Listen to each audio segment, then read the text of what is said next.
Well, let's get the latest now from Anita McNaught, who is near the Prime Minister's office in the suburb of Besiktas in Istanbul. Anita, there were some 1,000 to 2,000 people out on the streets a little while earlier. What's going on now? Well, you'll have to forgive me if I'm panting slightly because I'm having to beat a retreat along with the crowd here. About half an hour ago, there was a significant strategic breakthrough, if you like.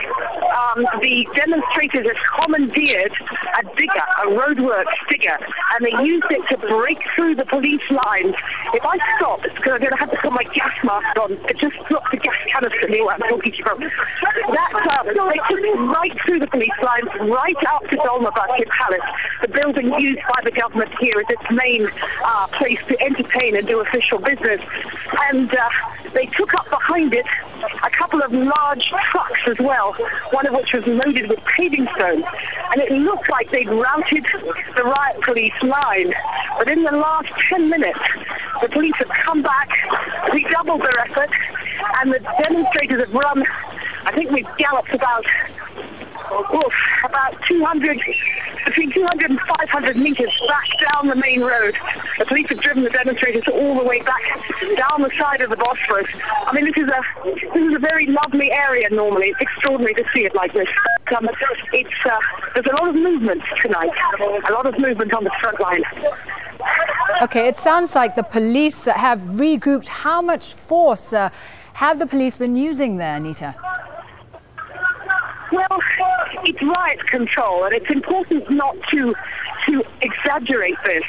I haven't seen any evidence of live fire. Neither has another journalist who had his gas mask on all the time and was right down by the fire line. People have been injured, and I mean injured to the point of bleeding, seriously, from being hit by CS gas canisters as they're fired. These are propelled from a large kind of gun, so they have some force behind them. You don't want to get hit by one of them. That's causing serious injuries. And then there is, of course, the simple consequences of ingesting far too much of this very unpleasant spray. I can right here. That's a man who can no longer breathe because he's inhaled too much CS gas. He's being taken to safety. There are people walking around here with homemade remedies, bicarbonate of soda in spray bottles, and they're spraying the eyes and the mouths of people who've been overcome by the use of this gas.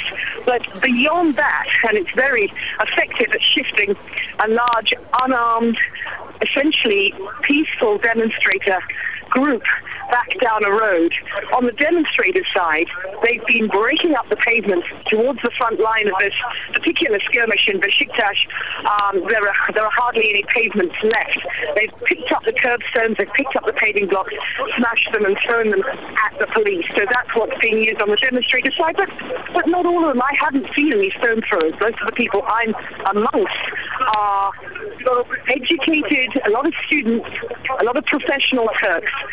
The sort of people you don't normally see in street protests of this kind, I have to say, not here in Turkey. Okay, Anita, thank you. Anita McNaught there in the suburb of Besiktas, there in Istanbul. Scenes of chaos there.